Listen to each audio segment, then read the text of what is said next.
All right, hello everyone. Welcome back to the Doomer Optimism podcast. Today we have an alumni of the podcast many times, author and farmer Chris Smaje from over in England, and we're gonna ramble around a few different topics today. I just want to give a brief kind of thumbnail sketch outline of what we want to talk about today, and what this podcast is going to try to talk about. Um, there's these back and forth debates that happen all the time between people who promote more like small scale neo peasant agriculture or whatever you want to call it, and a more eco-modernist standpoint or a more high tech centralized standpoint. And there's all these sort of volleys and debates and stuff going back and forth. And what the first thing we want to do, I think, in the conversation is to try to drill down into some of the facts and data and some of the arguments and get some grounding that we can all work from, basically about the feasibility of traditional or territorial food webs, or smallholder agriculture, in other words, to feed a large proportion of the world's population. And we want to talk about where we are on that continuum in terms of our overall our global population dependence on small scale producers versus our dependence on the big ag, big industrial food system, and get on the same, I guess, on the same page in terms of the facts of the situation and where we might go in the future. And then, maybe we'll try to ramble and psychologize a little bit about why these points can be really hard to get across, the advantages of a small farm future and that sort of thing. It can be really, really difficult to convince people that this is a good idea worth pursuing. And you get really strong pushback. And I think whenever you get really strong reactions, it's a clue to maybe like group psychology or culture or something like that. And there's some interesting issues there because that provides, I think, a lot of barriers to actually enacting a lot of these constructive solutions. So I think we'll talk a little bit about why it can be so hard to get through to some people about some of these arguments. And then finally, the flip side of that is there's probably a lot of people out there who are already on board or would be close to being on board with bioregional self-provision or small scale agriculture or what have you. But there are various headwinds and barriers to getting involved. And we're really interested to try to take a big tent approach and think about who all, maybe just focusing on the US and the UK or the Anglophone world or something, but what all kinds of people might be interested to get involved with this kind of stuff. What are the barriers that they face? How do we reach out in a broader way? And how do we get more people involved in this kind of stuff? So that's sort of the overall sketch. And we might hit all that stuff. We might not, whatever. It should be a fun conversation. But anyway, if we could just kind of start out, Chris, if you would not mind to go into a little bit of detail about this, particularly this debate that's come up in some of the literature of so there are some claims that are out there that something like about 70% of the food nutrition that gets into people's bellies comes from small scale, smallholder, traditional type agricultural food webs. And then there are some other studies from the FAO and from other academics that suggest that this number is a huge overestimate and it's maybe only about a third of the food.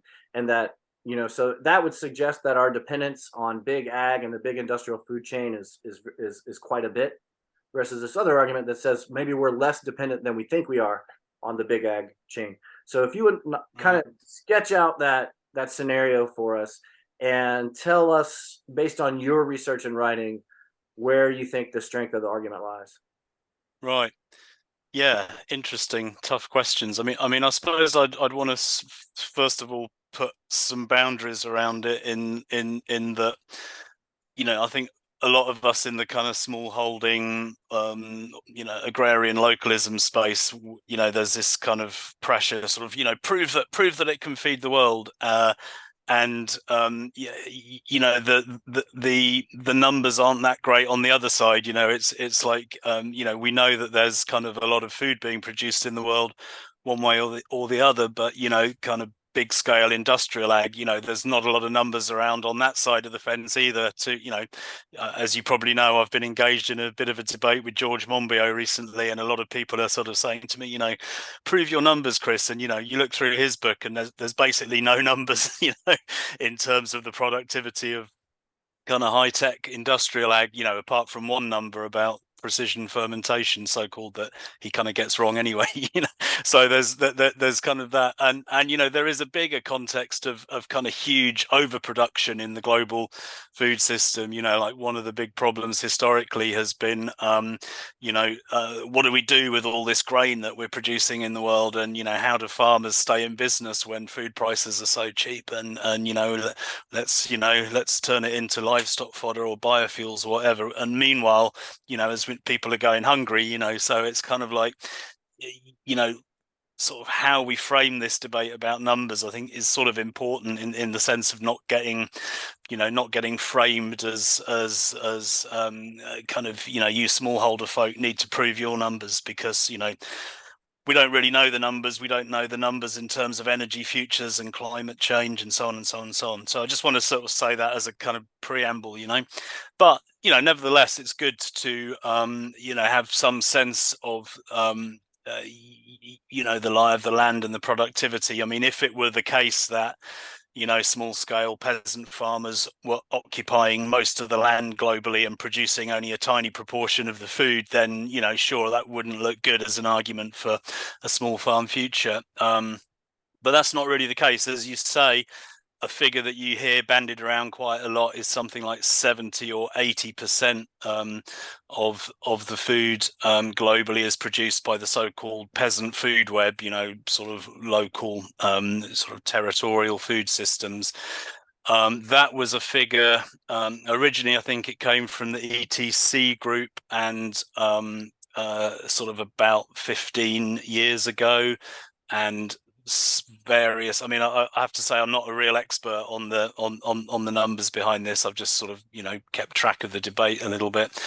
That got picked up by some kind of multinational groups, statutory, like IFAD and so on. And then, as you say, there have been some more recent studies that have that have questioned it and given figures like 30%. I mean, one point to make about all of these studies, they all seem to concur with the fact that there's a relatively higher proportion of food produced by the peasant food web relative to land occupation. So I think even the low figure, even the 30% figure, it was something like 30% of the world's food on 25% of the land. So I think, when you have this debate with people, there's very often this assumption that, peasant farming, sort of low input, smallholder farming is less productive per acre than industrial farming. It must be right because it's kind of, low tech. But the reality is that that's not the case. Job rich, thoughtful, skilled, labor intensive, small scale farming can be, if anything, it's more productive per acre, than the big, than the sort of big scale industrial system. And that's a really important point to bear in mind when people say, "Oh, can it feed the world?" I mean, whether or not, what proportion of the world it's feeding at the moment, that is driven very much by sort of economic and political factors. So, the question of whether it can, in theory, feed the world, my answer is hell yeah, it can, because, you can produce more food per unit area. So the debate, I mean, one of the problems is, as we were saying, I think before we started the recording, there's a lot of kind of official top-down data. That's the trouble with numbers. They kind of become very seductive, and once you start drilling down into where the numbers come from, they're always a little bit vaguer than, this sort of big headline 70% or 30% or whatever. A lot of it is based on official government agricultural statistics, and that tends to be biased towards the bigger scale, towards people who are sort of monocropping. And that's another issue that, perhaps we need to acknowledge, is that, I think you guys, you're both small holders as well. I think, I know from reading Jason's on Twitter and so on. I mean, he's planting all sorts of different things, so am I. We've got, hundreds of different crops we're growing on our site. And so it's very easy to sort of look at the industrial food chain. It's producing mostly a handful of the big crops, wheat, rice, corn, soy, whatever. And you can say, well, it's so many tons per hectare, tons per acre. And you can sort of calculate that out. If I tried to calculate what I was producing on my holding, it would be virtually impossible, because there's so many different little components and so many so many different reasons why you're growing different crops that you can't necessarily just reduce to a yield figure. And it doesn't get reported, and certainly globally, small scale peasant farmers, they're not necessarily reporting these figures. So we have to sort of go beyond yield and ask questions about food resilience, seed biodiversity, all sorts of other reasons. And micronutrients as well. A lot of people are being there's a lot of malnutrition associated with vitamin deficiencies or micronutrient deficiencies, because people are basically just eating rice, for example. So it gets very complicated. But anyway, leaving all that aside, this kind of 30% versus 70% thing, I mean, it depends. There's a lot of cutoff points. I mean, how small is a small farm? The 30% figure that you mentioned, that was based on a study that was, according to some of the critiques of it, it was biased towards the richer countries. I think it looked at 60 countries, of which 30 were in Europe, which is not a place where there's a lot of small peasant farms. Its cutoff point for small farms was 2 hectares. So what's that, 5 or 6 acres? So that's pretty small. And it was based on, some of it was based on kind of imputing productivity on the basis of area, rather than actually a sort of detailed accounting of the crops. So there was another study. I have to grab my notebook because I'm terrible at remembering figures off the top of my head. But there was a study that basically drilled into some of those the same figures, but they looked at farms up to 10 hectares. So that's a big farm by the standards, in a lot of global south countries. That's a big farm, but still probably a relatively local farm, feeding into the the local food web. So they reckon that 55% of the calories, and again, that raises questions, but 55% of the calories are grown by farms of 10 hectares or less on 40% of the global agricultural land. So that's a kind of, I think that's a reasonably authoritative figure that sort of interpolates between the 30 and the 70%. But as I say, I think it's, personally, I think all that we need to take from this is that small scale farms are doing a pretty good job. They are producing a lot of the world's food. And again, there are some critiques. I think the way it's framed is that 70% of the world's people mostly depend on a local food web. So there are ways in which the industrial food system leaks into that, for example, in producing oils or, certain kinds of livestock fodder or whatever. So obviously any duality is more complicated. In reality, there isn't just the peasant food web and the industrial food chain. They interpenetrate in various ways. But I think we shouldn't get too hung up on the exact number. Nobody knows the exact number, but I think certainly the sort of official data that we have underestimates the productivity of, peasant farmers, smallholders, amateur gardeners, and so on. But I think it gives us enough to say, well, they're producing a pretty big chunk of the world's food, and they're producing it on a smaller area than the, relatively speaking, per acre, than the industrial food chain. And the reason that there's not more of this is essentially sort of economic and political reasons, sort of, going into, some of your later questions, perhaps, that there's enormous pressure. The odds are stacked against small scale farmers in many ways in terms of the larger system. So the fact that they're producing that much is incredible, really. It's an amazing achievement. And I think I would say that's kind of all we need to know.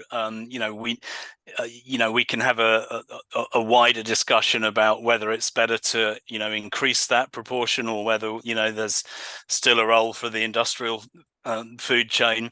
But I think, what we can infer from that is that, if we wanted to increase the amount of small scale, local, kind of territorial food systems to feed the world, we could. And in fact, we could probably do it better, because, as I say, most of the industrial food chain is taken up by the big commodity crops that, they've got calories and they've got protein, but they don't necessarily, they're not necessarily food. They're not necessarily giving us the full nutrition that we need. So I don't know if that kind of answers the question, but that would be my way of sort of charting away through that. That's really good. I really like the way that you put the question. When one way of thinking about the 70% figure is not saying that 70% of people are dependent on local food webs, 30% of people are dependent on the industrial food chain, but rather 70% dependence on local food systems versus. I was thinking about my experiences in rural Thai farming communities. And for example, I mean, Thailand is a place, if you've ever been there, I think it would be impossible to starve to death. Any time of the day or night, even in a far rural area, you're never more than a few miles from a place that's open, that's selling food. I mean, any time of the day or night. And there's food being grown and produced everywhere. And, I was thinking about how, there's lots of food for sale in all the little villages and stuff, but of course people are getting like cooking oil, from the industrial system, and then a lot of local produce. And I was thinking specifically that it's very common, since the Green Revolution hit Thailand back in like the 80s and 90s, and a lot of farming switched to more kind of monocultural contract farming, for sale. But like every household, every farming household has a kitchen garden with a wide variety of stuff in it that they're producing for their house. And usually they don't use any pesticides or anything on that stuff. Like they'll use it on the stuff that they're growing for sale, but not for the stuff that they just produce for their household. And my thinking is that home production, like probably in Thailand, you have these big top-down data sets that will look at production of all these commodity crops at the larger scale, even from smallholder or medium holder farmers in Thailand. But you're not going to see the produce from those kitchen gardens. And I wanted to see if I wanted Jason to weigh in to see, because there's probably some terminology around this. And I think that this phenomenon maybe is part of the challenge in this conversation, is that so much of food production, along with probably so many other economic activities, are essentially invisible to a lot of these top-down data sets. And it's really popular to look at like Our World in Data and like these big data sets that total up all this kind of stuff.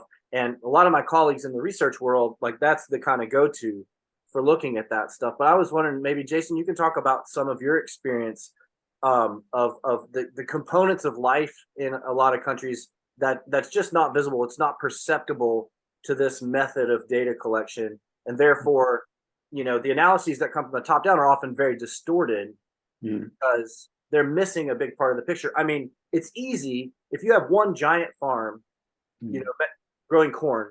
It's one number. It's one easy thing basically to measure that, right? But if you got a bunch of tiny little, like it's hard to measure all that stuff. So what is it called when you have like a statistical distribution where the bulk of something is actually made up of tiny little things that are hard to measure individually? Like that's actually a thing, right? Yeah. Well, so I can describe, for example, I spent a summer doing a rural agricultural livelihood survey in Zambia, helping out with that. Not the whole country. I was, part of a team responsible for one region. And there we did try to collect all of the data. Like we basically collected like every single crop, how much do you produce, how much goes for sale. So, we recognize some households are more autarkic than others, that they produce for their own consumption. The issue with it is that when you get to the global data sets, they kind of by definition have to be more standardized. And my sense, I'm not sure about this, but my sense is that it's easier to focus more on the commodity crops when you're doing like cross-country analysis. These kind of more rich data sets that I was part of collecting, they are richer. They do try and capture a bit of everything, but they're not used as much. My understanding for cross-country analysis. Some people try to standardize and equate data sets across countries, but it's a very difficult process. And so, and I can describe, I guess, the purpose of these kinds of surveys is the general kind of policy framing is, kind of implies that structural transformation is a good thing, or it's inevitable, and one or the other, meaning that these peasant areas should probably increase their productivity, should increase their use of inputs like seeds, seed varieties from outside, or fertilizers, pest control, machinery, things of that nature. And the implication there is that you're going to have less. By doing that, you're going to be more productive. You're going to have less farmers on the land, and you're going to become more like the West, the kind of industrial food system. And so even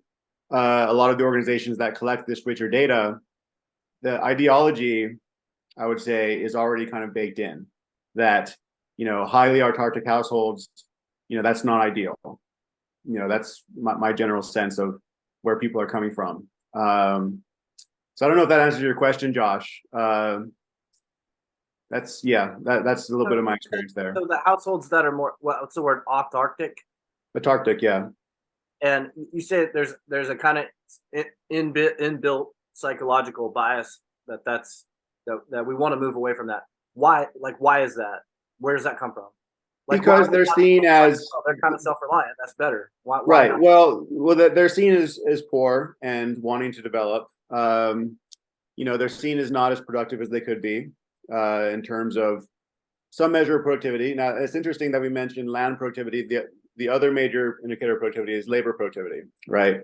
And I think it depends. Depending on which one you emphasize is kind of a framing ideological question. And labor productivity is lower than they would like, right? And so they generally see a trend of, okay, the West is wealthier. Many countries in Africa are very poor. How do we make them less poor? Well, we have to increase their agricultural productivity. How do we do that? Well, we give them inputs, right? We teach them, we increase their commodity production. As a nation, we increase their foreign exchange, capacity through more commodity production. And so that's just kind of the implicit idea of how development happens for most like development economists. So even if that richer data is being collected, I don't know if it's being utilized in a already baked in ideological frame, I would say. Yeah, can I just sort of reinforce some of the things Jason said there? I mean, I think that, there's a really key historical context here, and also kind of geographical, where like with us living in the UK or the US, and particularly people living in big cities, you kind of look around you and think, well, there's no way that we could produce local food here. It has to be sort of big industrial food chains. But as you guys have both been saying, if you're in Thailand or Zambia, or even in rural parts of some high income countries, it's a very different picture. But you don't necessarily sort of get that view if you're in New York or London or wherever. But yeah, the historical point is the kind of transition, industrialization. So it's like, if we go back to the development of England in the Industrial Revolution, or the US sort of late 19th, early 20th century, there was a huge push to get people out of farming, and like you say, labor productivity is key. You can be very productive in terms of land and feed your family, but then that labor is on the farm, and the big push has been to get labor off the farm and get it doing doing something else in the economy, historically industrial production. And that worked out great historically for Britain in the 19th century and for the US in the 20th century. But there's kind of, we've got this sort of, we've got into this kind of, one track mind about it, that this is the only route to prosperity and wealth. And given that, the way that you do that, if you want to increase yields, by any measure, you basically have to increase inputs.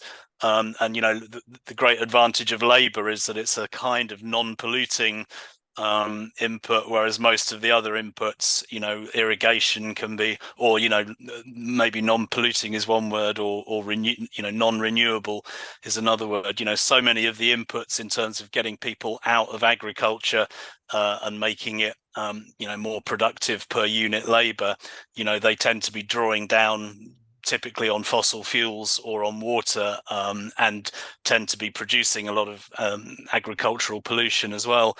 And that isn't sustainable long term for the world as a whole. And also, it's not really feasible for all countries to develop.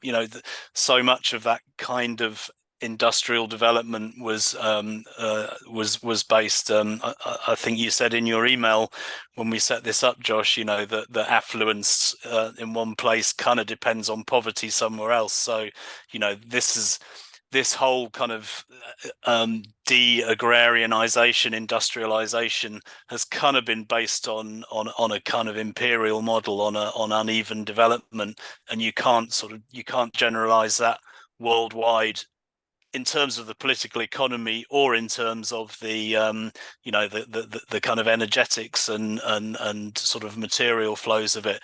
So I think we have to move to a different model, and increasingly people are not moving out of agriculture in a lot of countries into prosperous industrial jobs. They're moving into precarity and underemployment, and and sort of challenging kind of forms of rural to urban and back to rural, sort of transient migrations and so on. So the whole thing is we tend to have this kind of 19th century model in our minds of kind of industrialization and development, but it's not really it's not really where we're at in the world globally now anymore, in my view.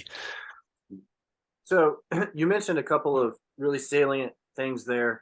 One was the dependence of the industrial food chain on fossil fuels and its creation of pollution and other aspects of environmental unsustainability. You also mentioned the sort of the direction of material flows for creating affluence in some place, creating poverty and stuff in other places. So kind of two problems of environmental unsustainability, also creating this real inequity in terms of power and wealth and that sort of thing. So let me ask you about this. So the sort of the centralized technocratic approach, or the eco-modernist approach, would say yes, and these kind of problems can be solved by innovative new technologies in agriculture. I want to see if you can do your best to steel man this kind of approach, to where potentially the fossil fuel or unsustainable input dependence and the exploitative aspects could be mitigated or brought under control through innovation and through technology. What do you have to say about that? I'm probably not the best person to steelman that, but I can try. I mean, I suppose one example would be something like the whole debate about golden rice. So you have, you have this genetic engineering technology to get vitamin A, is vitamin A, isn't it? Yeah, into rice. So the logic of it is that there are people who are basically too poor to eat anything but rice, and so kind of the same point I was making earlier. So they're getting enough calories probably, but they're not getting the vitamins and micronutrients. And the reason for that is basically poverty. So one approach, is to equalize, is to have anti-poverty measures, and that could, that can take a variety of forms. But I mean, ultimately, it means that people are going to, need to have more varied diets. They're going to be needing to eat some vegetables and some sort of meat and fish, or or whatever. The other approach is the technocratic approach, like you say. Well, okay, so there's these poor people presenting with vitamin A deficiency. Let's and we know that that they can only eat rice. Let's engineer vitamin A into rice. Problem solved. And I think it's a genuinely well motivated humanitarian approach. It's like, well, it's hard to solve poverty, but it's potentially easy to to get this biotech into the rice. But it's a very I mean, there's quite a few problems with it.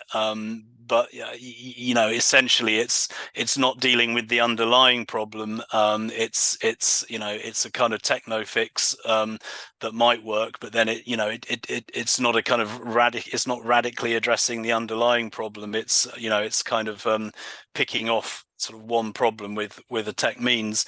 But that's one thing. A lot of the a lot of the other forms of technocratic food system fixes, like the stuff I've been writing about recently, bacterial protein, I mean, that to my mind is even less much less feasible, because it's a very high energy. It's basically saying, well, we don't need to use sunlight, we can use electricity, and it if it's going to be sustainable, it has to be low carbon electricity, and it just doesn't stack up energetically. So one aspect of it, I think, is if you think that we can move to a future of abundant low carbon electricity, and some people do, whether it's with nuclear power or massively rolling out PV systems and so on, then some of these problems look easier. But there is the other side, the point you just made about the genesis of poverty. I mean, it's not it's not just a kind of poverty isn't caused by kind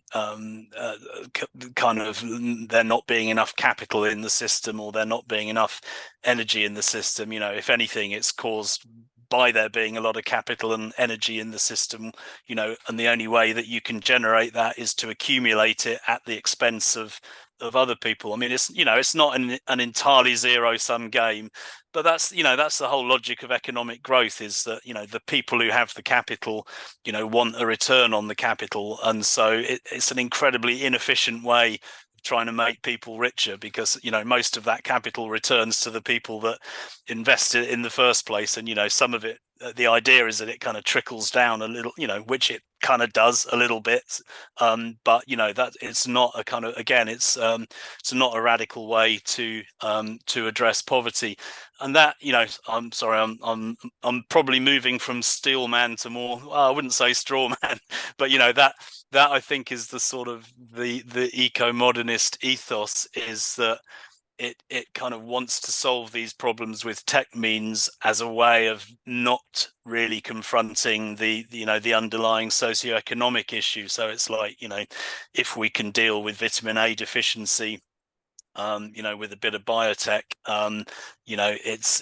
that seems more attractive and easier, and we can sort of attract in funding and investment and generate interest, rather than kind of banging on about poverty being a problem, which sort of gets us into trickier politics. It might be interesting to speculate on, just in general, like the appropriate use of technology in kind of a sustainable, food systems in the future. And of course, I think we have to look at it directionally, both from a kind of industrial Western point of view, where it's like 1 or 2% in the United States, and then some very still agrarian regions or countries that are like 70-80%, right? And if we think of like, okay, technology, what is the main purpose of technology? It's labor saving. One way I would frame it.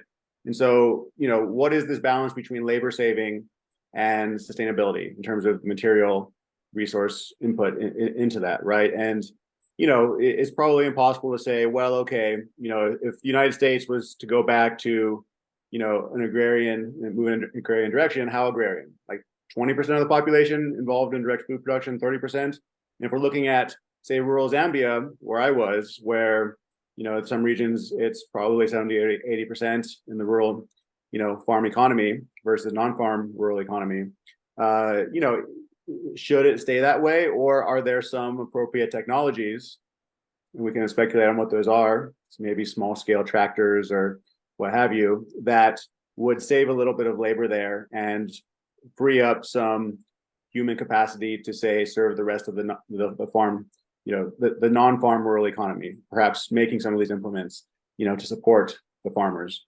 I'm curious if either of you guys have thoughts on kind of, if we're thinking ideally and moving in the direction from both, Western industrial and, say, global South agrarian, where is this kind of equilibrium? I mean, you guys probably know more from a global South perspective than I do. I mean, I suppose my only comment there is that, yeah, it would be great to be having that debate. I mean, even if we could be having that debate, would be an improvement on where we now are, where there's this kind of assumption that, the 1% that that we have in the US or the UK is the kind of desirable way to go. This kind of whole strange notion that getting labor as much as possible out of agriculture is a good thing, and then I mean, we've talked about this, I think, on other podcasts, that there's so many people feel alienated from, producing food and from the natural world. And for sure, if you're having to produce your entire subsistence with no outside energetic input, that is a hard thing to do. So for sure, we need to have this debate about, I mean, it's nice if we get a choice over it rather than, it being foisted on us by natural or human means. But but just to be sort of pushing towards that sense that we actually need more people to be engaged in food production in the global north. I mean, that would be a nice position to be in. And I think it's probably important to talk about part-time or amateur, gardening, food production. We sort of got out of this habit that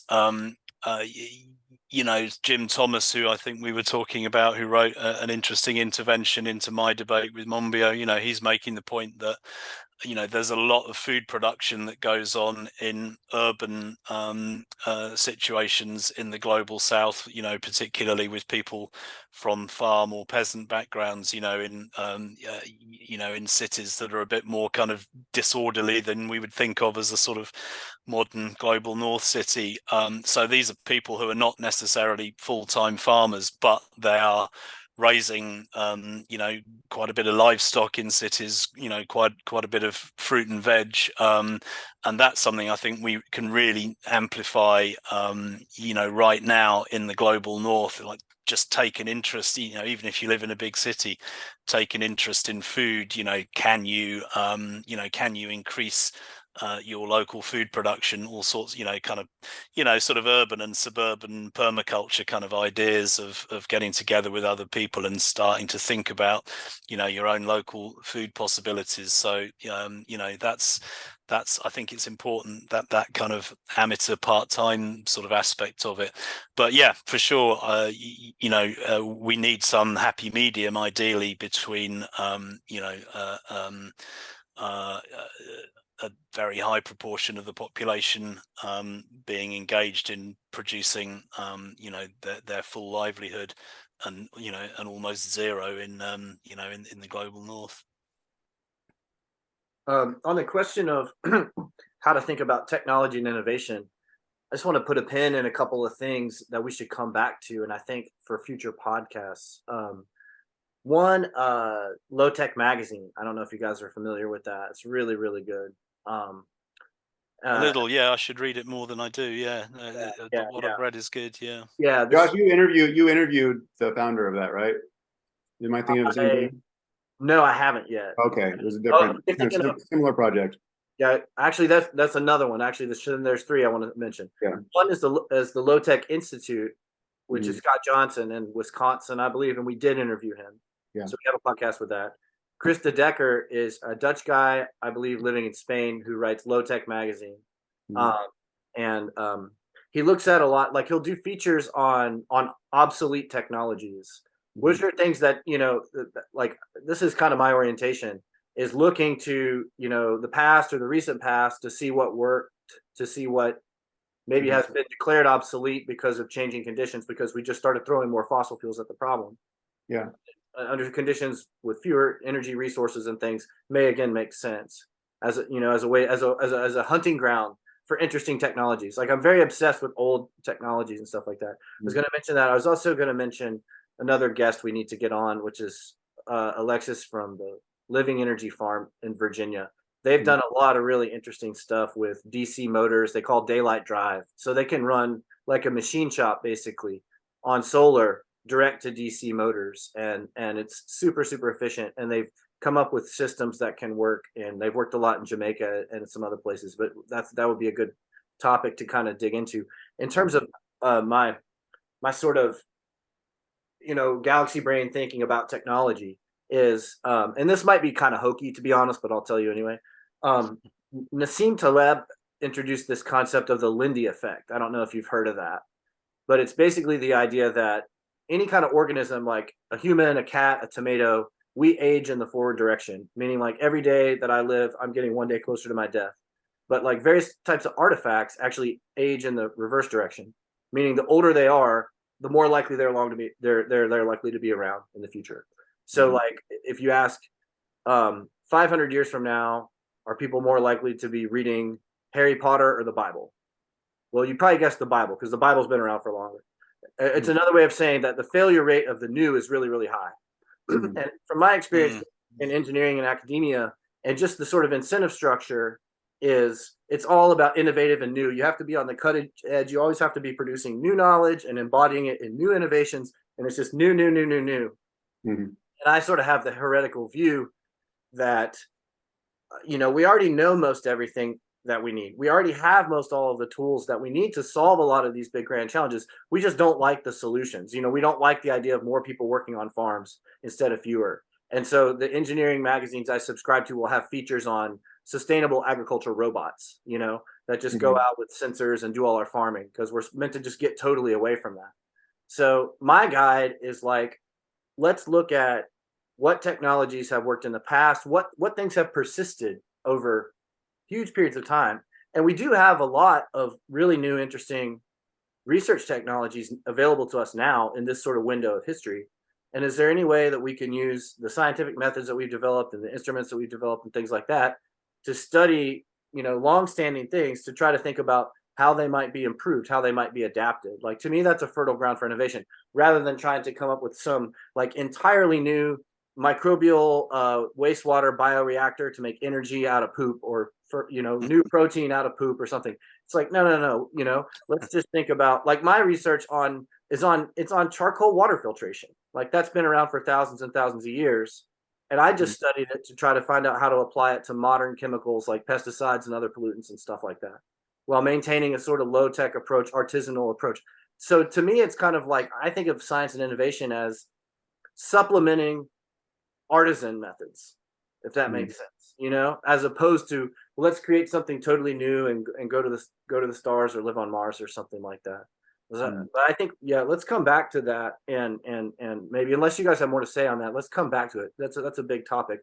I just wanted to, sorry, I mean, just maybe I haven't really got this thought all that well formulated, but certainly, you know, I mean, I think you're right about the new thing, and that's partly a kind of cultural narrative of modernism that, you know, I've written about quite a bit, which is problematic. But there's also kind of you know, I think we've just got so used to having this cheap, abundant energy that we sometimes get sort of efficiency mixed up with cost, you know, and something, you know, we devote huge amounts of energetic resources, you know, to producing something, and you know, my feeling with this kind of you know, the bacterial protein thing, the argument is that it's more efficient in the sense that if you fill a field with solar panels, you collect more photons, you know, than the plants do, and that's got to be a, you know, that's a good thing because it spares land and so on and so on and so on. But it kind of misses it, you know. So then the narrative around that is, oh, you know, we've got this technology that's more efficient than photosynthesis, but you know, you're not looking at the full energetic costs of that process, and you're not looking at all the sort of upstream and downstream consequences of sort of making the panels, and you know, all the things that plants are doing in the field that, you know, that they're kind of doing for themselves, that you're having to sort of engineer into the system by going down this kind of PV panel and bioreactor thing. And you know, I mean, I'm not a engineering or a tech person, but so much of this stuff I'm reading at the moment is this kind of wishful thinking of the sort of beyond fossil fuel age, which just seems to not really engage with the sort of energetic reality that, you know, there are these costly energy, you know, if we're going to store energy from PV panels, you know, you lose a lot of energy in transition. And I think the whole mindset is still conditioned by the easy availability of energy that comes from, you know, from the sort of fossil fueled history we're emerging out of, and that kind of throws us off course in a lot of different ways. Yeah, I feel like in a lot of conversations where it kind of grinds to a halt, you hear like the needle scratching on the record, is the suggestion that our total energy consumption is going to decline, or is going to have to decline, right? The idea that we can swap energy forms by putting out more renewable energy to replace fossil fuel energy, but the implicit assumption typically that I find is that, you know, our energy consumption will still go up, or we'll still have access to all we're talking about. And I talk about the energy diet, like a kind of crash diet of just having to use much less energy. And I find that's a point where, you know, I get a lot of looks of disbelief. And I think it's conditioned partially by the fact that, you know, we've grown up during this age of like crazy growth in energy and everything. So of course we take that for granted as normal, right? We've seen so much technological development. So of course we take it for granted that you know, people are out there innovating stuff and they'll come up with solutions just in time and stuff like that. And I was having a conversation with my guy at the bank the other day about this stuff. And, you know, and we were getting into this, you know, and I could see he was really being challenged, you know, and I was like, it really all comes down to like the phrase, they'll think of something. I'm like, Yeah. Dude, I taught at a big university in environmental engineering. Okay. I'm the they. Okay. I work with the they. They don't know what they're doing. They're not going to think of something. Okay. I'm a they. You know, you're going to depend on me. Like, you know, think about that. I wish there were more theys who were saying the same thing. Yeah. I'm a they that admits that the theys don't know what they're doing. You know, in my experience, it's kind of frightening to think about. But I wanted to. So one thing that was kind of alluded to in your last statement that goes along with this idea of energy abundance is the correlation to price, and the idea that we sort of expect everything to get cheaper, right? We got more powerful computers for cheaper, and we expect things to get cheaper. And there was a particular thorny point in your exchange recently with George about, he took major issue with your suggestion about food prices rising. And he basically labeled you a psychopath who wants people to starve because they can't afford food, right? And so I wanted you to kind of unpack this a little bit, because I was like, well, you know, depending on how many levels out you think, at the first level, if it's more expensive, people won't be able to afford it. So that's correct, right? But if lots of poor people are involved in this basic primary productivity activity, then presumably for the food to be more expensive, they're getting paid more. So you're lifting the floor. Is that what you were intending? Or can you explain a little bit more how, you know, I mean, I get the idea of cheap food, but then at the same time, you know, I mean, Jason and I are in this position of like, how are we make our little homesteads pay for themselves economically? We need to charge more, you know. Yeah, but there's a well, limit. exactly so. Yeah. I mean, I think that, you know, there's a few different dimensions to it. I mean, like you say, on the sort of intuitive thing is, you know, if food prices increase, then that's going to be harder for poor people, and that's kind of true.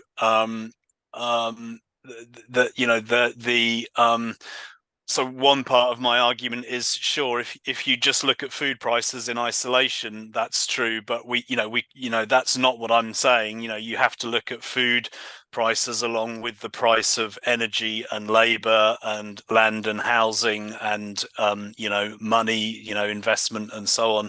So a figure, I forget the exact figures, but it used to be that something like 20% of here in the UK, sort of just after World War II, households were spending something like 20% of their household income on food. That's now gone down to I don't know, 5%. I'm kind of inventing these figures because I can't remember but something like that. But it's not like that they're richer because of that. It's basically their money is going to the owners of land, the owners of capital. Everyone's paying through the nose to get a roof over their head. So yeah, I'm not just saying let's increase food prices and not worry about any other aspects of the economy. It's a kind of interconnected, holistic thing.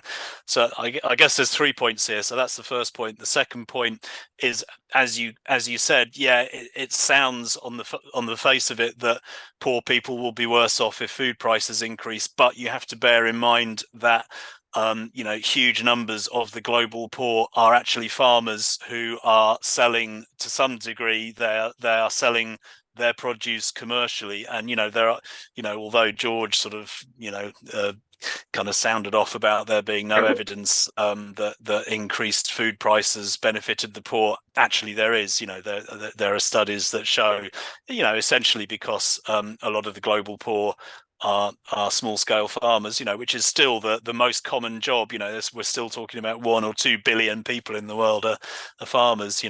So increased food prices for them is good because they're getting more more money in their pocket. I mean, then we get into potentially a whole discussion about money versus goods in kind that Jason was alluding to earlier about the kind of autarkic households that probably don't have much cash floating around, but they can be better off than a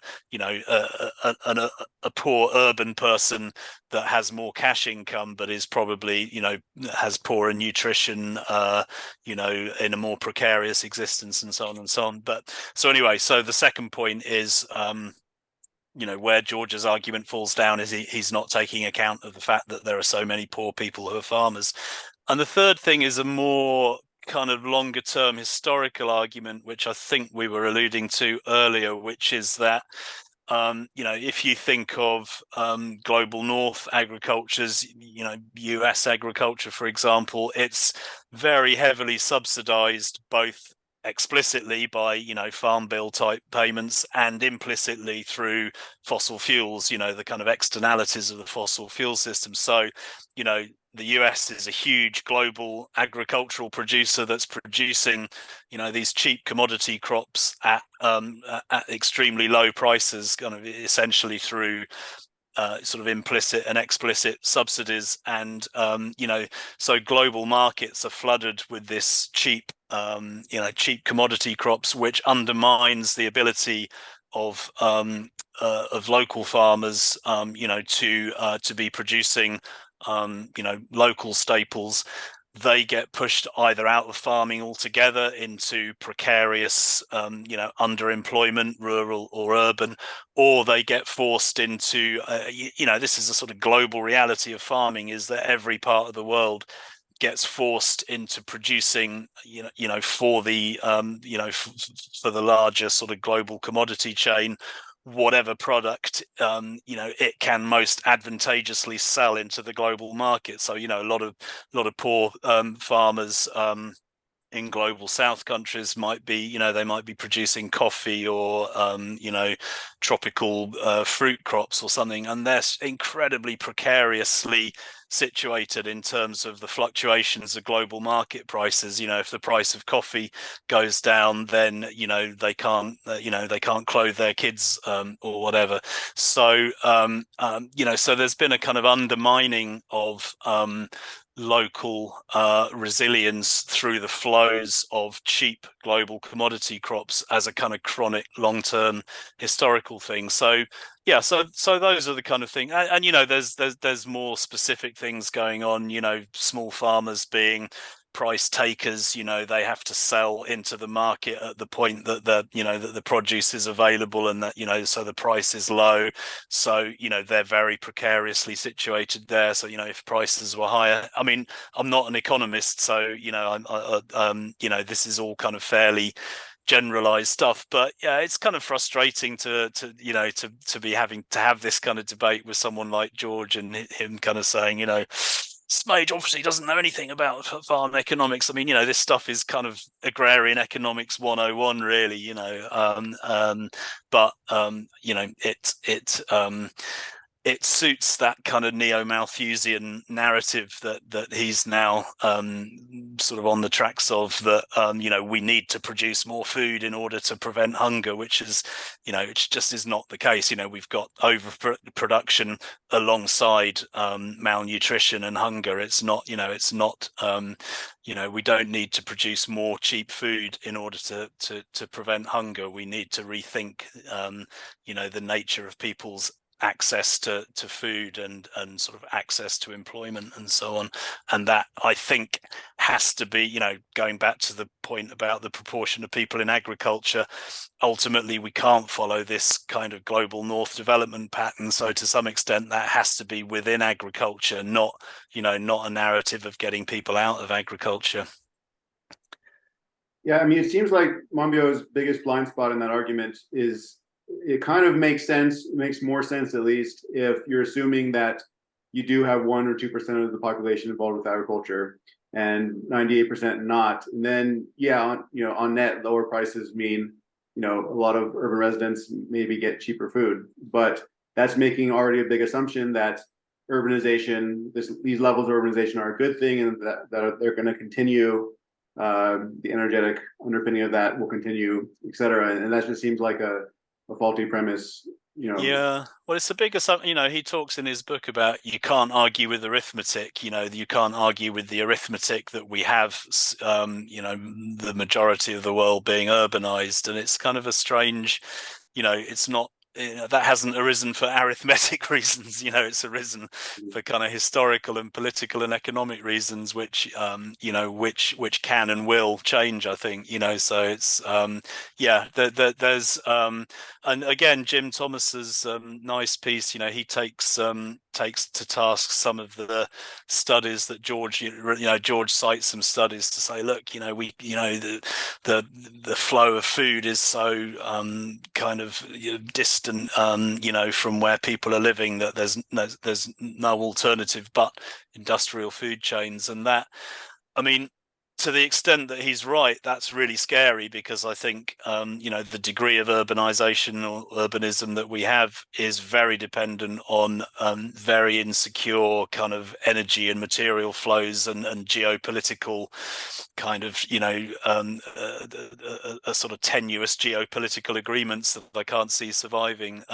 But it's also not entirely true that, you know, that the supply chains are quite as lengthy as he argues, because he's kind of you know, invoking, he's sort of trying to make assertions about the studies he's drawing on, which is not really what the studies are saying. So, you know, we could go into that in more detail maybe, but yeah, but I think that assumption, you know, that I mean, it's sort of interesting, like what you've just said, Jason, and what Josh was saying earlier, that, you know, there is this kind of assumption that urbanism and cheap abundant energy are just a kind of non-negotiable reality of the world going forward. And, you know, I just think that's not true. You know, maybe it would be a good thing if they were, possibly, but it's just not the case, and we need to, you know, we need to grasp that as quickly as we can, I think.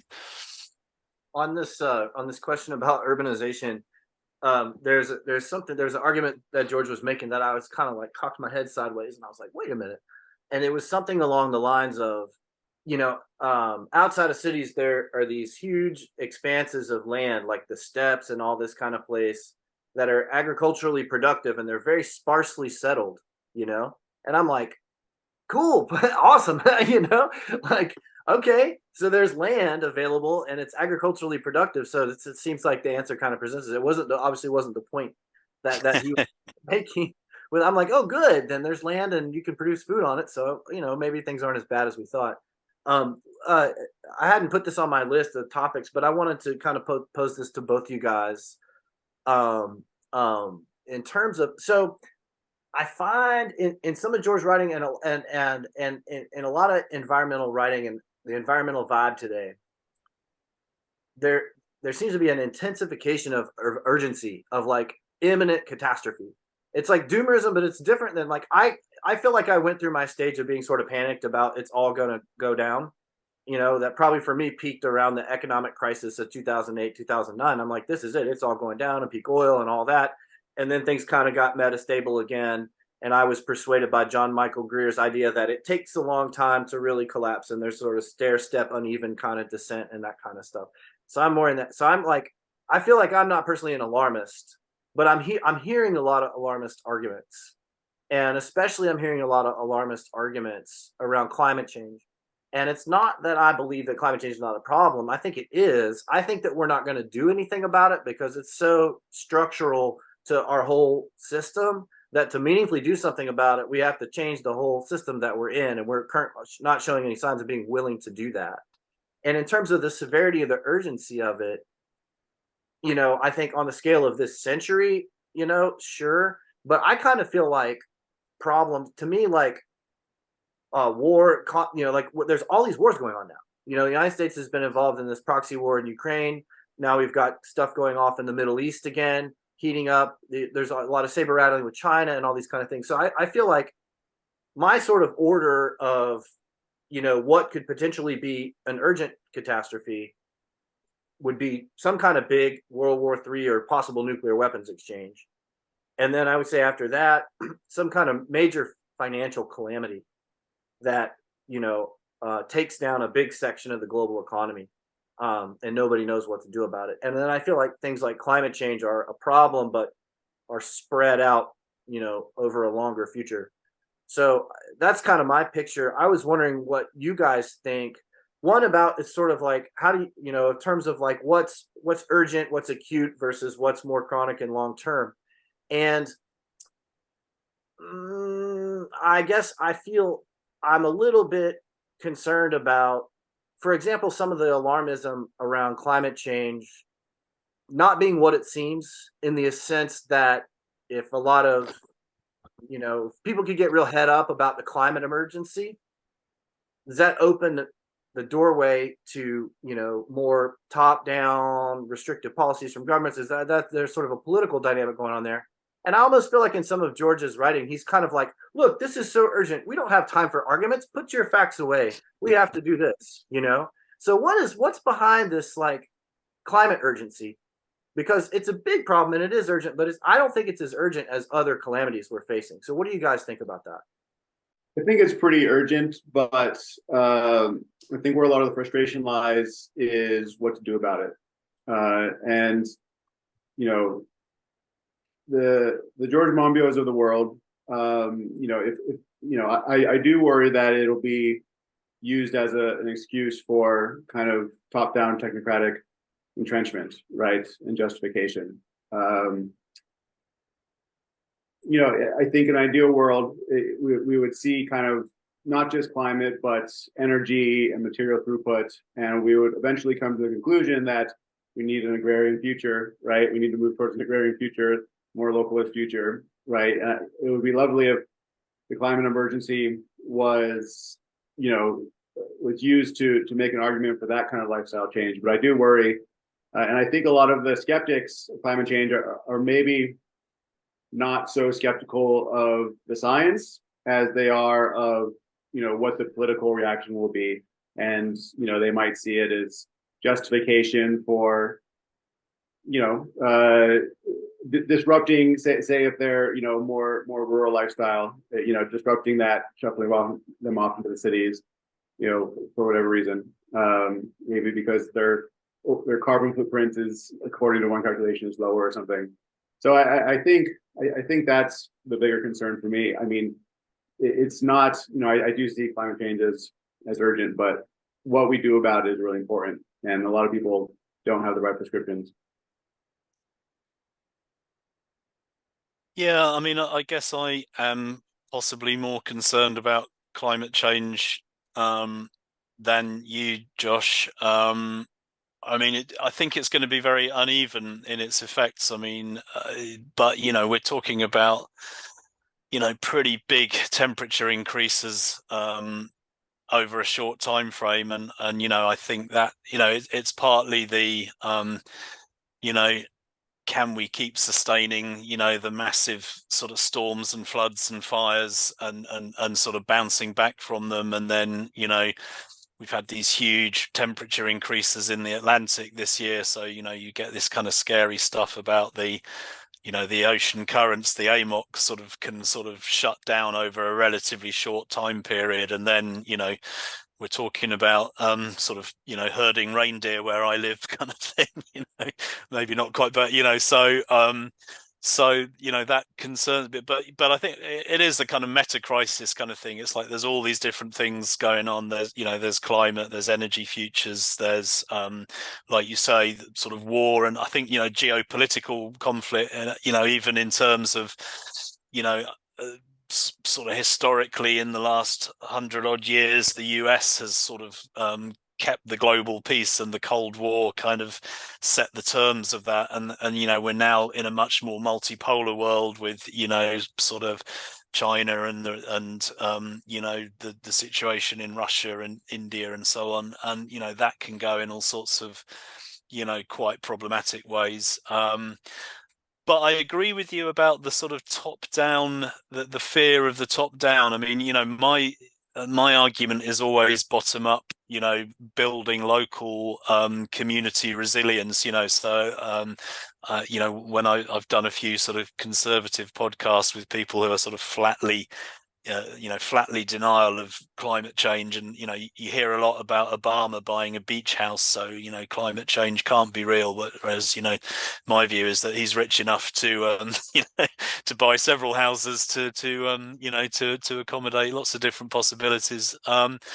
But there is, I mean, that is a thing with George's writing, and I wrote a blog post where I called it the eco-modernist doom flip, and there is there is a strange structure to the book where the first half of the book is like all these terrifying things that are happening. I mean, the other thing we haven't talked about, which is close to George's heart, is a biodiversity crisis and, collapsing natural ecosystems, which, quite apart from any ethical considerations about other organisms, can react back on humans in all sorts of people having to like hand pollinate crops and so on, and that would be real sort of back to the land agrarianism. But yeah, there is this strange technocratic top-down logic where and I think George's book illustrates it, where the first half of the book he kind of scares the hell out of you with all of these terrible outcomes that are happening, but then it's sort of, I don't know if it's like a publishing phenomenon where writers, we're sort of under pressure to sort of have a happy ending, but it's sort of like,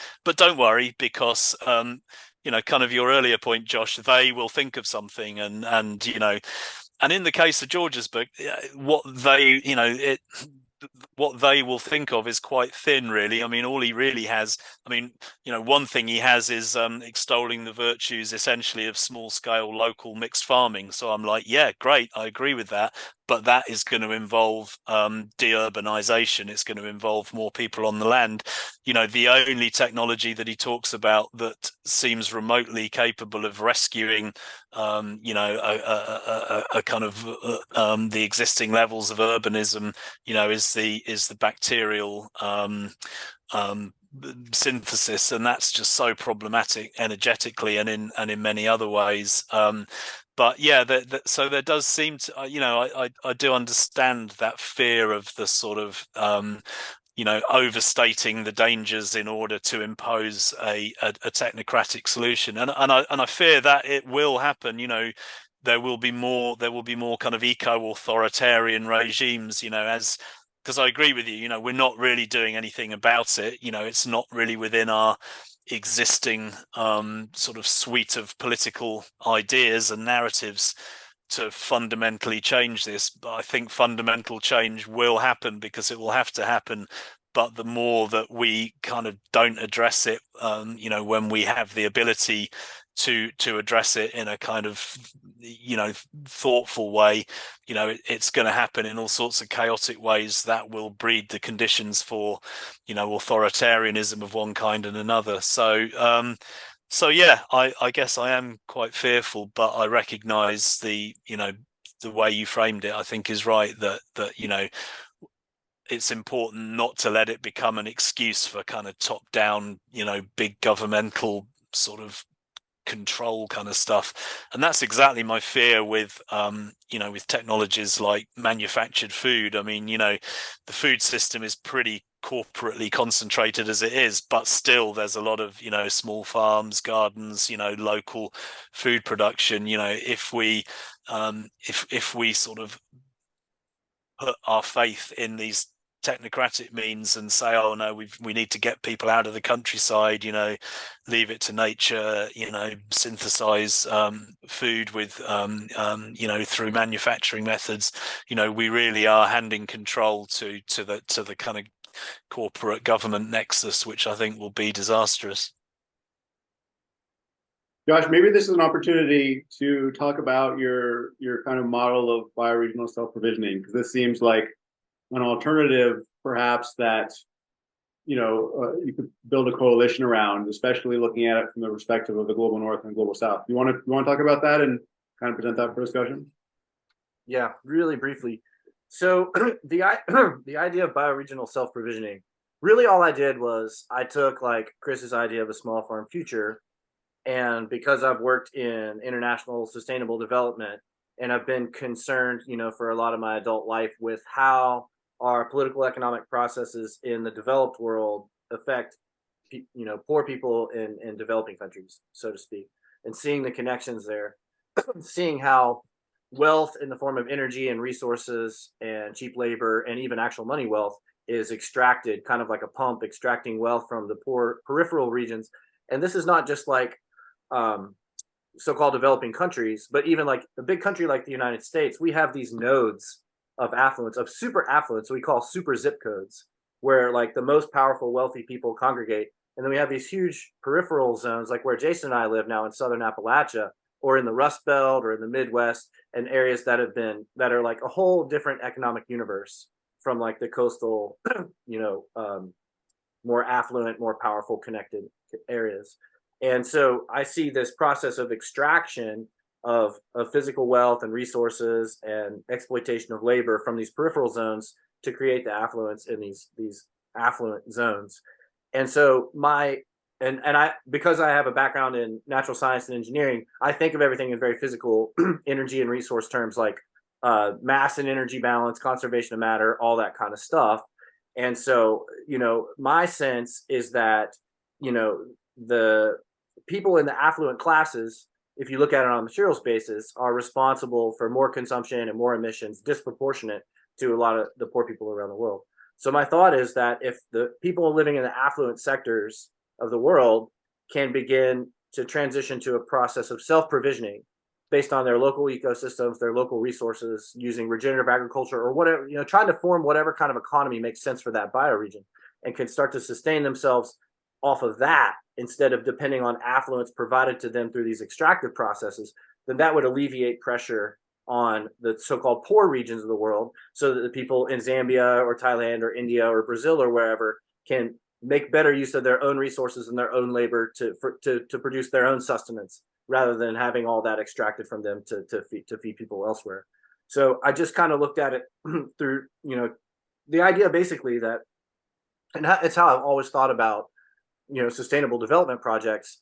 In the professional sustainable development sector, there's a lot of gimmicky stuff that's like, oh, we're inventing technologies for poor people, and there's like gimmicky water filters and stuff like that you can never imagine somebody, you know, using themselves or depending on themselves, but they're perfectly willing to make it, design it, have it mass manufactured in China, you know, and basically helicopter drop it over an African country and expect people to do it, not know, you know, any of the issues with it. But I remember years and years ago reading from Wendell Berry something about the subsistence principle that we ought to be willing to live by the technologies that we advocate.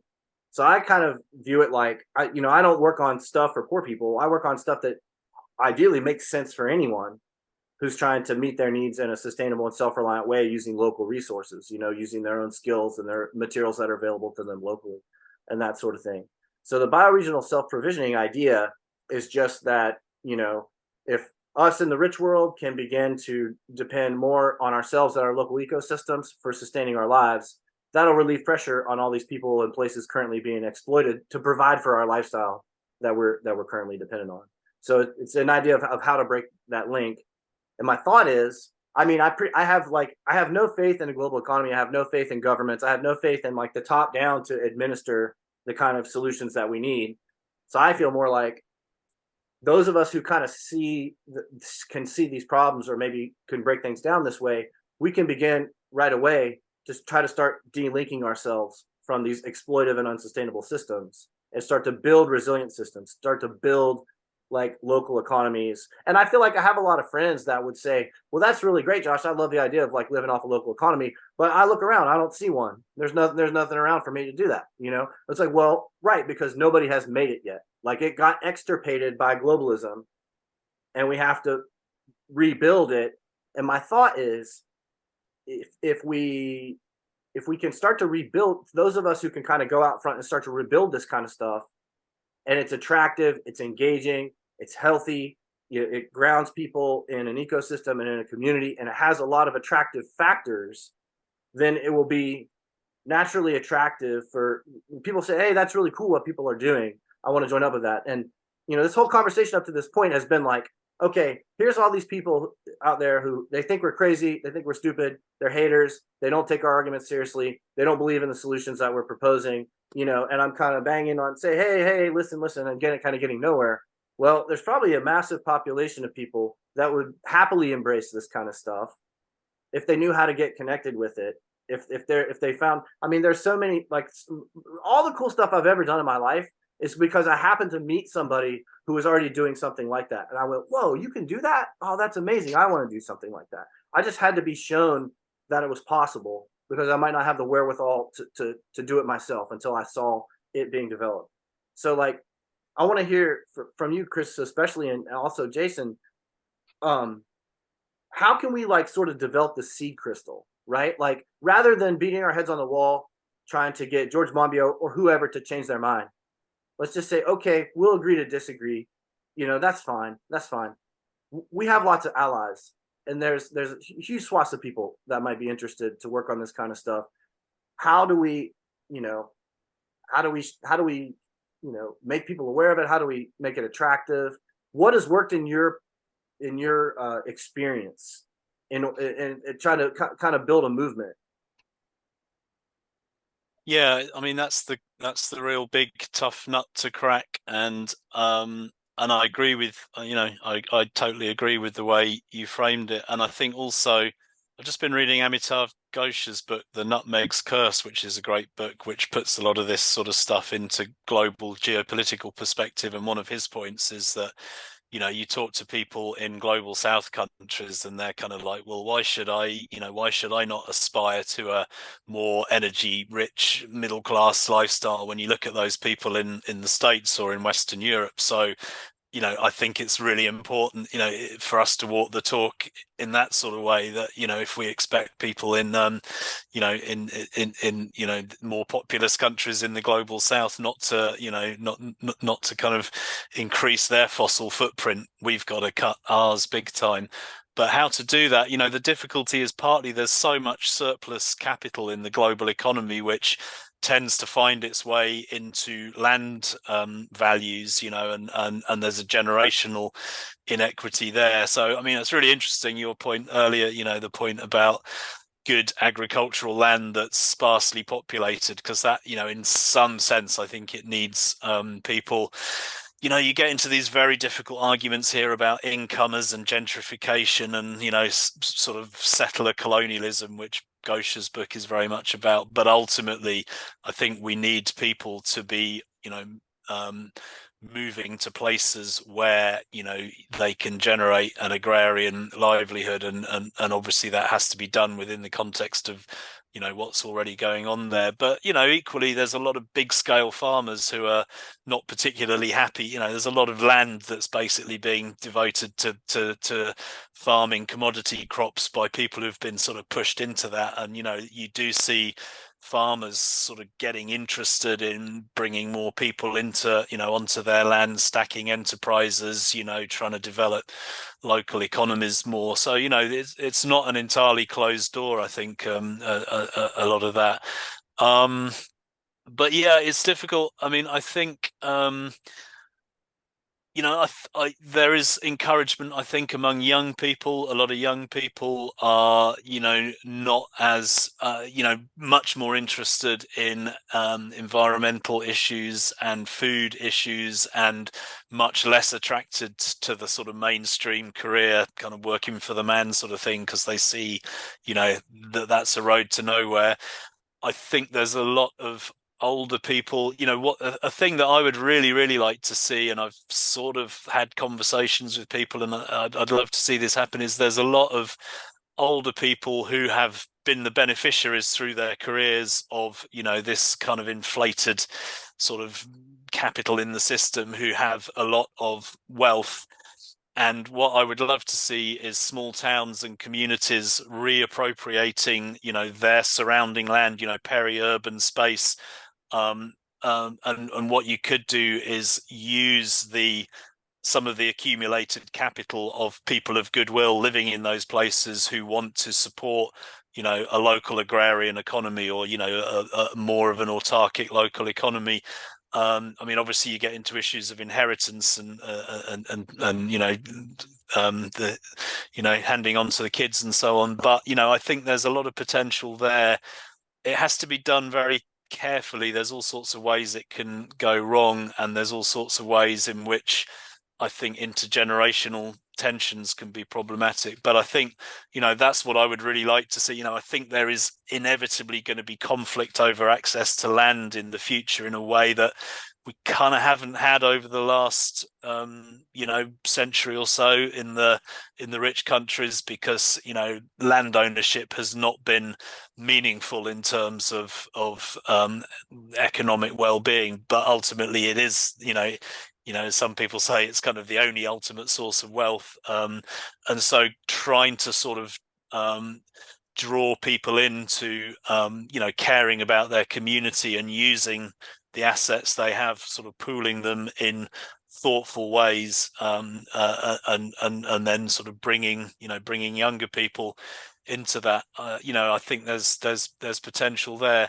But still, at the moment, you know, the economics of food production are not that great. You know, it's hard to make, you know, it's hard to make it, you know, commercially as a small food producer, or any scale food producer in the rich countries. So, but, you know, again, I think, you know, it's a long sort of thankless task in a way. There are ways, you know, there are ways around that, really mobilizing the community around, you know, community supported agriculture type ventures, or going down more that kind of amateur route or part-time route where, you know, you know, you are producing food potentially just for your household, but, you know, you're doing something else as well. But, you know, kind of easing our way into that. And you know, I think there is more of an openness, and you know, and maybe you know, connecting with, you know, maybe it's a bit of a sort of middle class thing, the whole kind of environmental concern, but there's a lot of,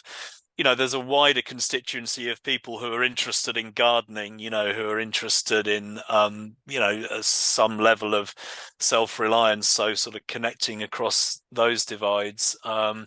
So, you know, there's things that are happening and that can happen. You know, I really do think that kind of mobilizing communities around their local land and starting to think about them as being, you know, productive of you know, for local needs is a really key way to go. But, you know, I can't honestly be sound, well, given this is the doomer optimism podcast, I'm somewhere between the optimist and the doomer on this one. That, like you say, there are so many forces that are pushing against that. But I mean, those are the sort of places that I would want to start. Yeah, I don't have anything, I guess, too insightful to add. Just to note that I was actually kind of pleasantly surprised this semester in my sustainable development classes how many students resonated with kind of the sustainable agriculture stuff, like agroecology, permaculture, etc. Just the feedback I got in essays and other projects, it seemed actually, I'm not sure if they're sure, I don't know this for sure, but it seems like the interest seems to be more this semester. And I don't know if that's indicative of anything in terms of a potential pathway solution. We've had a few discussions on this podcast about access to land, and various mechanisms. And the question always comes up of like, is it more of a demand problem right now or more of a supply problem, right? Are there just throngs of people wanting to get into agriculture and gardening and they can't get access to the land? Or is there just not enough general interest and we could find a way to get access to land if there was a general interest? And it's probably a mix of both, but we had a recent podcast with Andrew Millison. He's a permaculture educator, and we asked this question, and I was saying, like, what is the solution for access to land? Is it agricultural reserves? Is it land reform? Is it community land trust? Is it this, that? And he was saying, well, what I'm seeing is that actually kind of what you're saying, Chris, is that he's seeing a lot of situations arising where young people team up with older landholders who don't have, say, interested kids to pass their land on to, but they want to maintain kind of agrarian uses of that land, and they're finding ways to create arrangements for young people to be stewards, tenant farmers, or whatever, maybe with a thing where they'll eventually take it over. And it kind of changed I was thinking for a while, okay, it's mainly an access problem. But now I'm kind of thinking that you're right, Chris, if more and more people are wanting to get access to land, like, we'll find a way, right? Whether it's just these informal arrangements that we create and then eventually building up the political coalition and political will to do more structural changes. I'm actually a little bit more optimistic about it than I have been in the past. I just think that you're right. A lot of young people are interested, and that they will continue to be. And I think we will find a way, either just through informal arrangements and eventually political pathways as well. Mm. Yeah, I mean, I think there is Gene Logston wrote quite a good thing about this a while back, where he was saying how there was this narrative of the generation, well, I'm getting quite old now, but the generation above me was sort of like, nobody wants to work on the land, and that was very much a kind of reaction either to the sort of the pioneering settler experience, or the kind of here in the UK more of an experience of being a sort of under the thumb of the aristocracy, and sort of. But I think that is changing generationally, because it's almost like nobody wants to work as an accountant anymore, sort of thing, and be part of that. But there is I think these arrangements with landowners and so on are great, and we've sort of tried to do that. There is a difficulty potential. You've got to get the social side of that is so important, and it does take.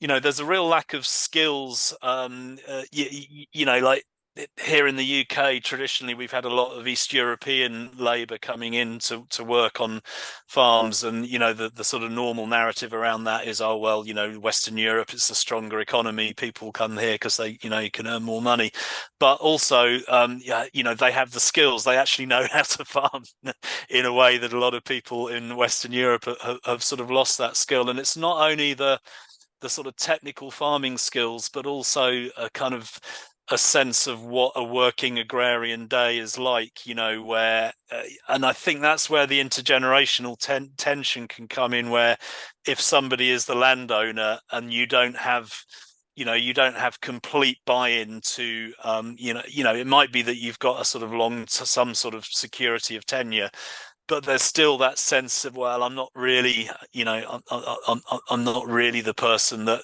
is benefiting from this, or, you get that more kind of sort of employee type of mindset rather than, no, I'm actually, got to drive this project with all my heart. So I think, there are some difficulties around that, but I agree with you, Jason, that, I think, yeah, there is, uh, things have changed, and I think that there is encouragement in the younger generation, and it can be quite radical. There was a group here in the UK called Reclaim the Fields. They wanted to have a meeting at our holding, which I was a bit nervous about in case they sort of enacted their slogan. But they occupied a farm, a bit of farmland, and it turned into a big sort of confrontation with someone inevitably popped up who then claimed to be the landowner. It had been a sort of land of unknown ownership, and then it turned into this big standoff. But in some ways I think things like that can be quite generative, and I mean, I'm not in favor of sort of arbitrary confiscations of land, but I think those of us who are lucky enough to own land, we need to start being a little bit more self-critical about the nature of ownership, and the need to sort of bring more people sort of into that fold in whatever ways we can. But equally, some onus on people coming into this, not to expect this to be an easy life.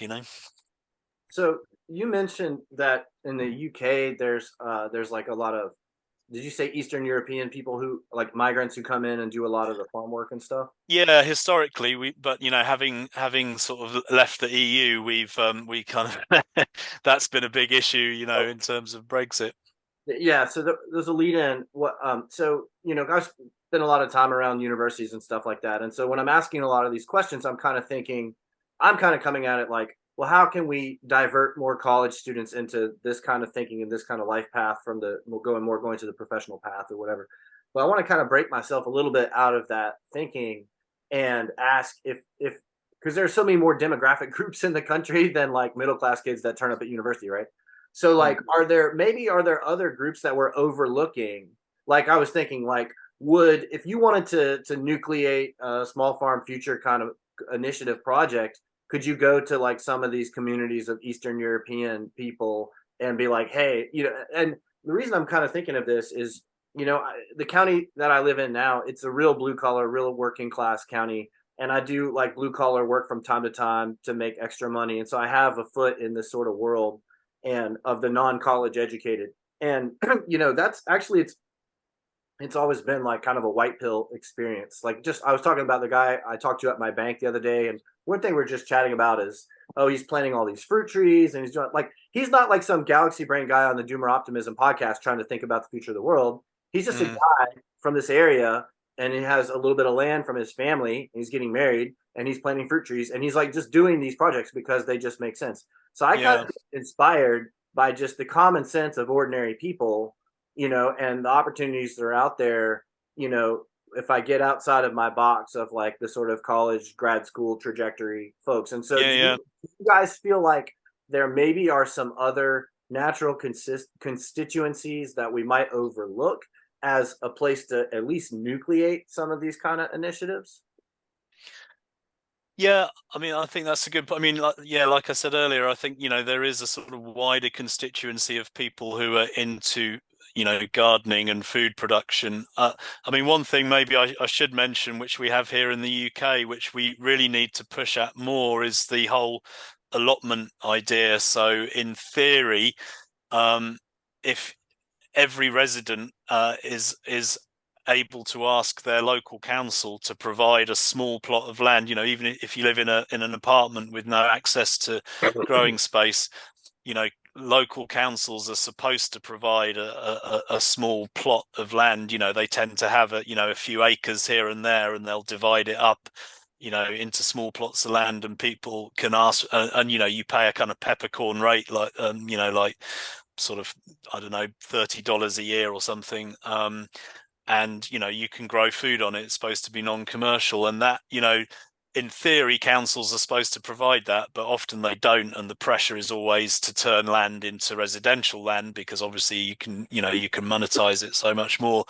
But people, I think, really need to pressurize their councils, and councils also historically have had county farm estates, where the idea is that you can get become a new entrant into farming by having a small farm on publicly owned land. And I'm sure the politics are very different in the US, but here in the UK we really need to push it. It's almost like a hangover from the past, sort of post World War One, when a lot of veterans returning and a lot of poverty, and government this attempt to sort of make it possible for people to produce food for themselves. But that's still there, and it's kind of not necessarily this kind of graduate middle class sort of environmental concern route. So definitely pushing at that, but also ethnic communities that you mentioned. And again I think that's changing generationally, where a lot of people, the major sort of ethnic groups in the UK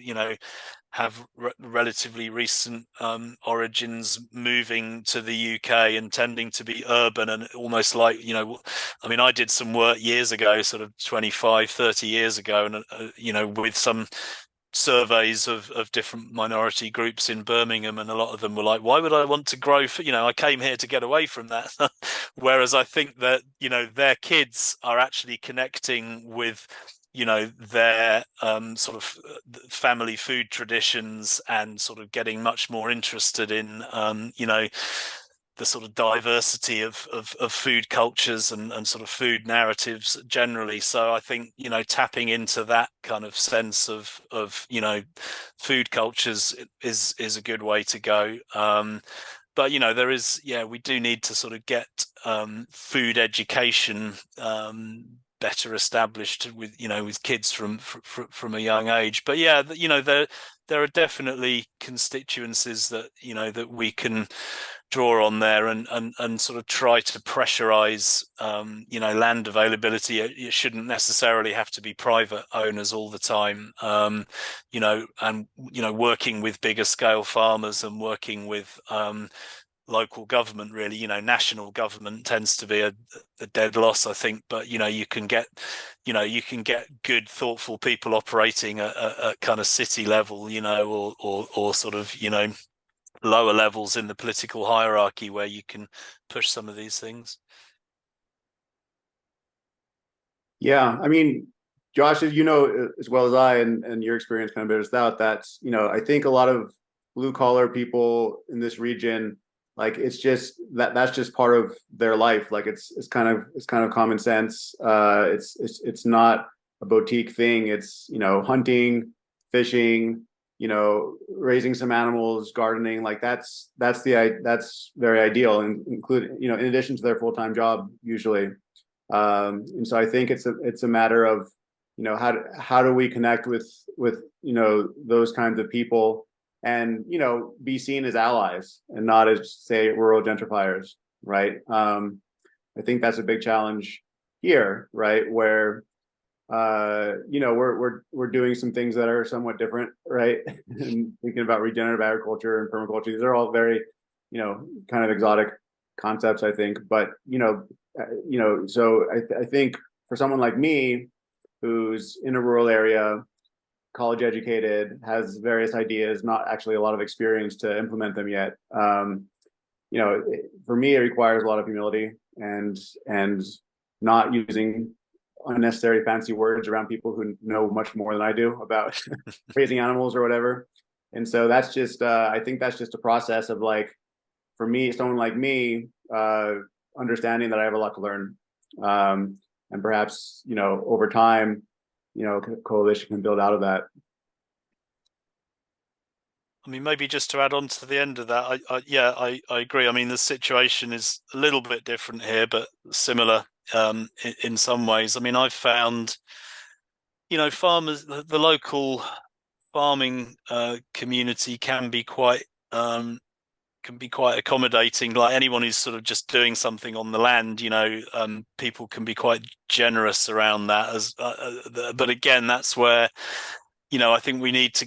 I mean, I don't want to keep criticizing George Monbiot, although I've made a bit of a career of it recently. But I really worry about those kind of books, which is that farming is sort of held up for this blame and ridicule, and it's in as much as I mean, obviously that the way that farming is done, does cause a lot of problems, but it's partly because of the way that it's forced to fit into the wider economy. It's not necessarily individual farmers, who are to blame, and I think it's really important to sort of try and connect with them rather than sort of come in with this. I mean, I possibly came in with a bit of that when this sort of permaculture, the sort of newbie permaculture person who thinks that, you've done a permaculture design course and everything that people have done in the past is wrong, and you're going to kind of innovate your way to prosperity, to ecological prosperity. So yeah, that humility point is important, I think, and you're not going to be able to connect with everybody, but certainly people who are interested in generating a livelihood, there can be a lot of commonality across what otherwise might be political or class divides or whatever. So really trying to amplify that, I think, is important. Well, guys, this has been a great conversation. We're almost at 2 hours. I'm sure you guys have stuff to do. I don't know if anybody has any final things they want to interject into the conversation, but I definitely found this really edifying. And I think that I definitely, yeah, I mean, the thing that stuck out to me was that the way to think about this, the amount of food that's produced by smallholders, meaning that we're not as far down the road of total dependence on a giant big ag industrial food chain, as you might think from our sort of, and especially for our experience where food comes from the grocery store and all that kind of stuff. We're not as far away from that as possible. So I take that as a good omen, that it would be, it's not as hard as it sounds to increase the proportion of local food webs and to build more of start to transfer some of our dependence in the affluent zones to more local food webs. And I feel like I can't see a downside other than it takes time out of your day or your life from other things to do it. But other than that, I don't see any downside of doing it. So to me, it seems positive. And I know I queued off of this kind of ongoing argument with George Monbiot or whatever, but I mean, overwhelmingly, it's a positive conversation. And I as much as the doomy topics come up in climate change and stuff like that, I refuse. I'm still an optimist. I'm still excited about what we're working on. I feel like there's way more exciting possibilities than there are things to fret and worry about. So I don't know if you guys have any responses to that, but I feel a great reason for enthusiasm. Yeah, I feel the same way. I mean, we can debate all day whether a small farm future can feed the world, but we're not facing a binary scenario. We're facing a scenario where we can convince somebody to get into producing a little bit of food, and then expanding and densifying the local food web. And that's not this kind of highly pitched ideological scenario, right? It's much more kind of mundane in a way, in a good way. And and you can lead with just how cool it is, right? Like I was at a gathering recently, with other academics, and they don't grow food really, and they were all, everyone I've talked to about it is interested in what I'm doing. Like they, I get the sense that most of them wish that they could do that or have more time to do that on some degree. And so it seems like a lot of people are attracted to the idea. They can't see it for themselves yet. But the more people are doing it, the more capacity and educational infrastructure and everything that we have, I do think it builds upon itself, and it can become exponential at a certain point. All right, yeah, Chris, I mean, have the final word and take us out with some words of inspiration. Well, yeah, I'll just kind of endorse that. There are reasons to be positive, and I think, but I do think, where you came into all this with the stuff about the peasant, the territorial food web and so on. I mean, although I kind of said, well, let's not get too hung up on the figures, I do think it's important to to keep accentuating the positive locally and connecting with people who are producing stuff locally. But that bigger geopolitical context that we touched on is important, I think, where, there are these voices that are quite powerful in the media saying, that's just like this old, romantic kind of stuff, people hanging on to the old ways, and we've got these new, better ways of producing stuff. And as point we've been stressing is the way that this kind of global industrial food chain does actually, it does screw local economies. It does extract value from local economies and concentrate it in fewer hands. So, so this second part of the conversation we've had, I think, is great in terms of it doesn't have to be that way. We need to spread this out. We need to sort of share this around, and we need to do it locally. So, yeah, there's great inspiration in doing that, and people are getting more drawn into it for a whole bunch of different reasons. So, that's what we need to accentuate. But we do need to somehow or other, whether it's in direct argument or by example or whatever, sort of counter that alternative sort of top down sort of big industrial food chain narrative, because that's not going to take us to a good place. Right on, sir. Well, we're so appreciative of your time today, and we will catch up with you somewhere further on up the road. Yeah, great to talk to you guys. Yeah, great talking, Chris. Thanks again.